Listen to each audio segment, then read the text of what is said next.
é o nosso Deus. Eu quero convidar os irmãos agora para abrirmos mais uma vez a palavra de Deus no Salmo 100, que é um salmo muitíssimo conhecido nosso e que certamente os irmãos já ouviram várias exposições, comentários, mas eu gostaria de novamente trazer ao coração dos irmãos um pouco, bem resumidamente, da mensagem deste texto. Salmo 100 é um salmo de ações de graças, escrito exatamente para refletir esta adoração que Deus requer dos teus filhos. E a razão pela qual Deus requer esta adoração é porque Ele é bom, porque a sua misericórdia, a sua fidelidade duram para sempre. Não há razões para que nós não paremos as nossas vidas para agradecermos ao Senhor por tudo que Ele nos tem dado. Mais uma vez eu peço aos irmãos que leiamos juntos. Vamos ler a uma só voz o Salmo 100. Leiamos. Celebrai com júbilo ao Senhor todas as terras. Servi ao Senhor com alegria. Apresentai-vos diante dele com cântico. Sabei que o Senhor é Deus, foi Ele quem nos fez e dele somos. Somos o seu povo e rebanho do seu pastoreio. Entrai por suas portas com ações de graças e nos seus átrios com hinos de louvor. Rendei-lhe graças e bendizei-lhe o nome, porque o Senhor é bom.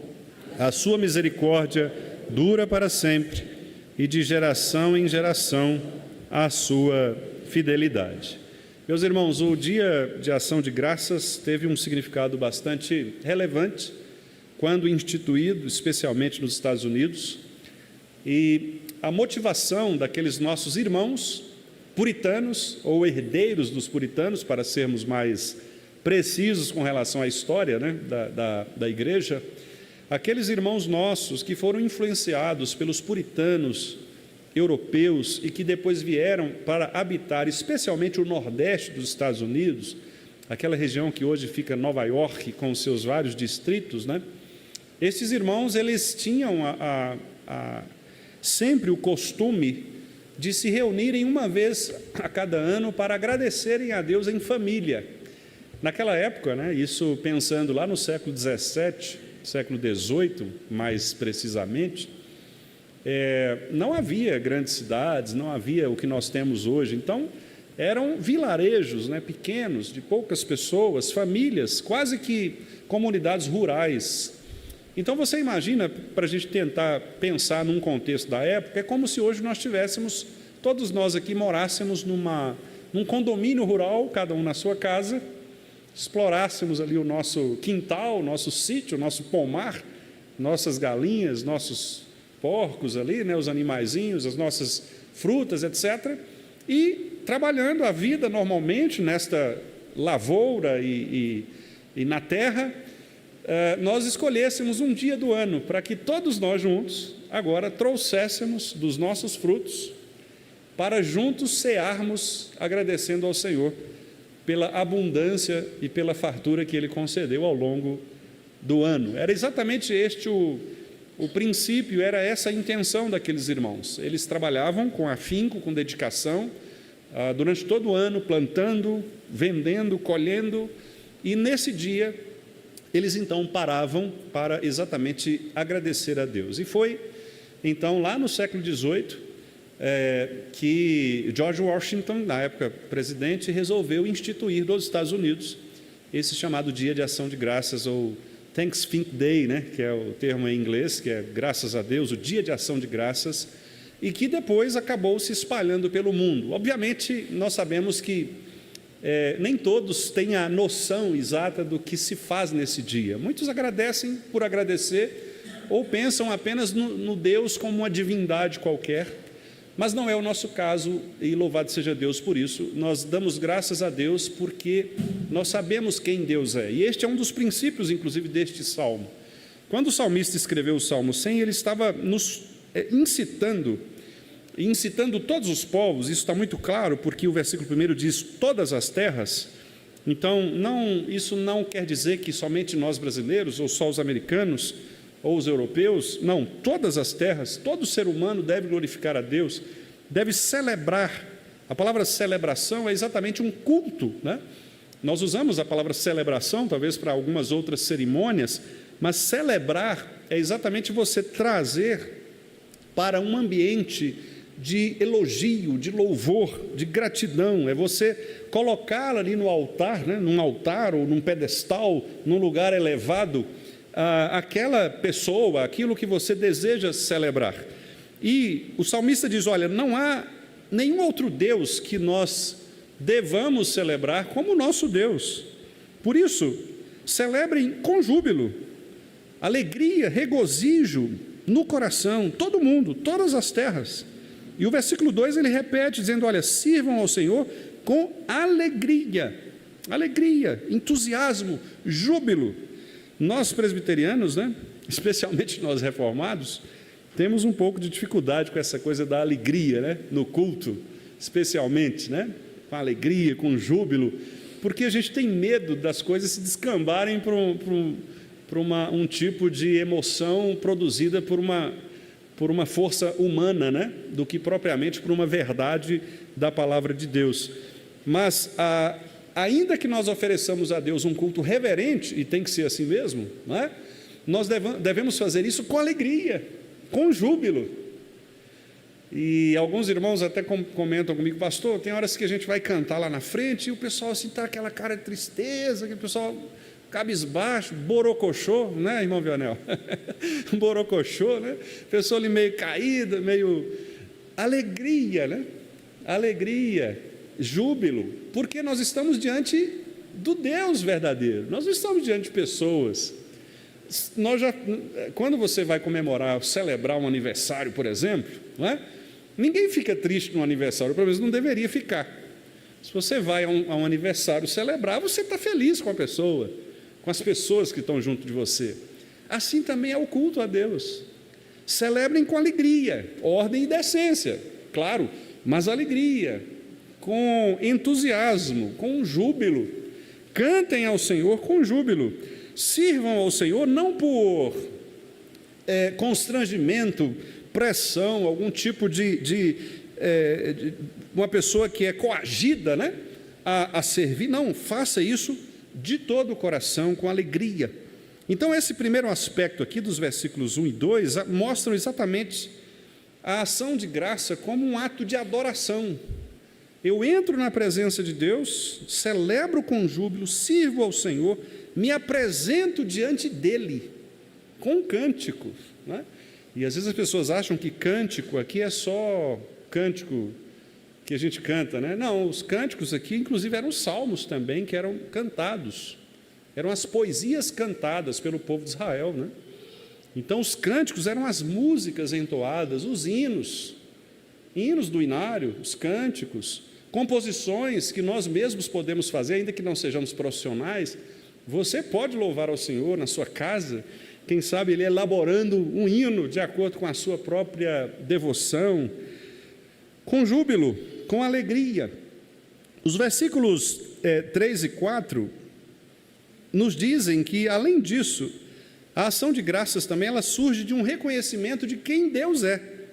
Sabei que o Senhor é Deus. E eu gosto muito desse verbo saber que aparece aqui, porque ele é um saber relacional.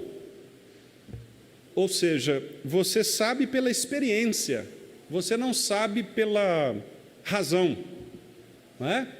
É mais ou menos quando você, por exemplo, um médico, uma coisa é o médico abrir o livro e estudar, por exemplo, como que se remove um apêndice inflamado, não é?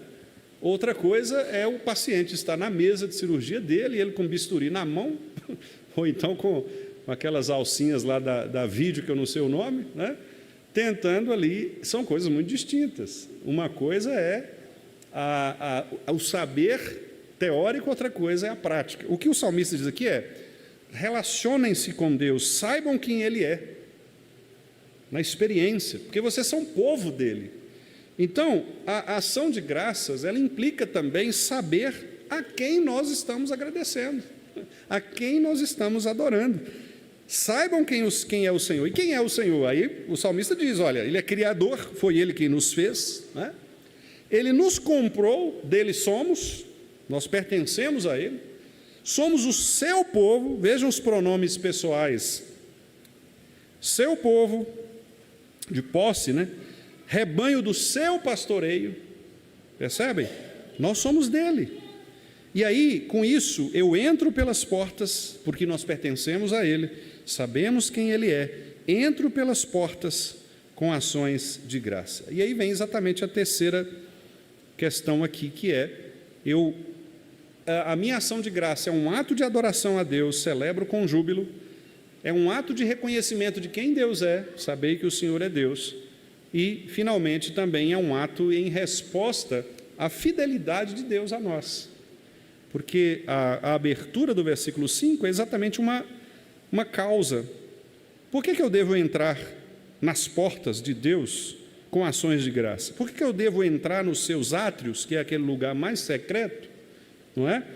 Com hinos de louvor? Porque Ele é bom. Versículo 5. A razão é esta. Porque Ele é bom e porque a sua misericórdia dura para sempre.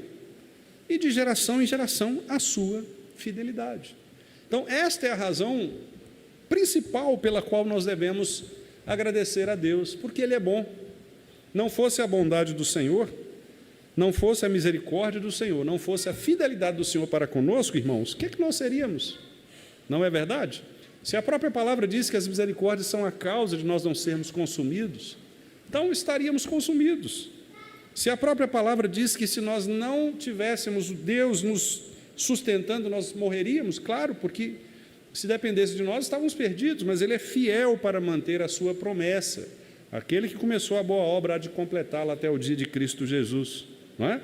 Então, por estas razões, pelo fato de quem Deus é um Deus bom, misericordioso, fiel, nós temos mais do que obrigação, mas uma obrigação não mecânica, uma obrigação com alegria, um culto jubiloso, um culto alegre, diante deste Deus que é o nosso pastor, porque nós somos do seu rebanho, do seu pastoreio, diante desse Deus que é o nosso Criador, foi Ele quem nos fez, e diante desse Deus que é o nosso Senhor, porque dele somos. Veja que interessante isso, não é?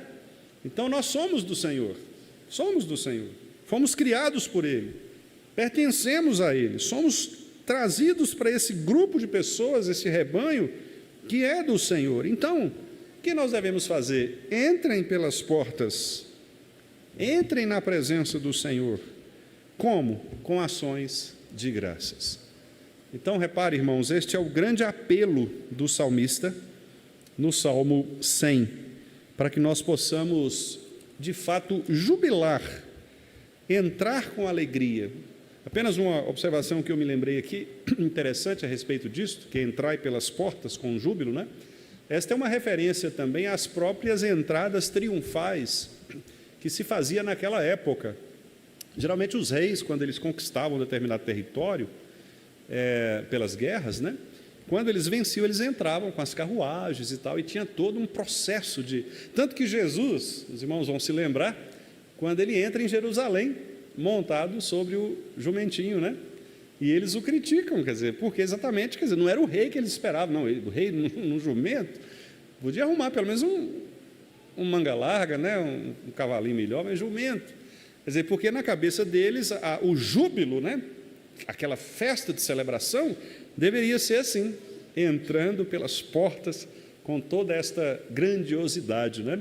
Então essa é a ideia, é como se nós estivéssemos mesmo numa grande procissão, sem qualquer referência aqui ao modelo católico, né? Mas uma grande procissão, caminhando juntos para a presença de Deus, para entrar na presença de Deus, cantando jubilosamente, com alegria, os cânticos de louvor e de gratidão ao Senhor. Por que razão? Porque Ele é bom, porque Ele é misericordioso e porque Ele é fiel. Que Deus nos abençoe, irmãos, para que nós possamos cultivar no nosso coração esta alegria, não é? De podermos sempre agradecer ao Senhor, louvar ao Senhor por aquilo que Ele é, né? Nem sempre pelas coisas que nos acontecem, porque às vezes há coisas que nos acontecem que nos desviam o foco da própria beleza do ser de Deus. Por isso que o salmista não foca nas recompensas, digamos assim, ele foca no ser de Deus. Deus é bom, E isto é suficiente para que eu possa louvá-lo. Ah, mas você está aí na miséria. Sim, mas Deus continua bom, independente da minha miséria ou da minha riqueza. Não é? Deus é misericordioso, tá, mas minha família está toda destroçada. Sim, mas Deus não vai deixar de ser misericordioso porque a sua família está mal. Muito pelo contrário, por Ele ser misericordioso é que você pode consertar os destroços. Não é? Ah, mas eu perdi o emprego, eu não tenho mais, estou desesperado, etc. Sim, mas Deus é fiel com os seus filhos, com o seu povo, Ele não vai te desamparar. Volte-se para Ele, veja o que aconteceu. Às vezes Deus está te provando, testando, não é? Mas Ele permanece fiel, Ele não vai deixar de ser fiel porque você está passando por uma falta de emprego, por exemplo. Então, veja que o salmista foca em Deus e não em nós, porque Deus é a razão da nossa gratidão. Sabei que o Senhor é Deus. Quando a gente sabe que Ele é Deus, e Ele é assim, bom, misericordioso e fiel, irmãos, nós somos levados a celebrar com júbilo, somos levados a servir com alegria e somos levados a entrar pelas portas com ações de graça e nos átrios dele com hinos de louvor. Que Deus nos abençoe, não é? E nos dê esse coração sempre grato ao Senhor. Agora nós vamos fazer mais um movimento aqui, já caminhando para o nosso encerramento. Eu gostaria que você escolhesse alguém, não precisa ser tão distante, né? Alguém que esteja próximo a você, e nós vamos orar com essa pessoa, agradecendo pela vida dela, tá certo? Você não vai pedir nada a não ser a bênção sobre a vida desta pessoa por quem você vai orar. Pode ser aí mesmo, você junto, não tem problema se é marido e mulher, não tem problema. Orem dizendo assim: obrigado, Senhor, pela vida do meu irmão, da minha esposa, do meu irmão, do meu esposo. Obrigado, e que o Senhor possa dar cada vez mais bênçãos sem medidas. Vamos orar?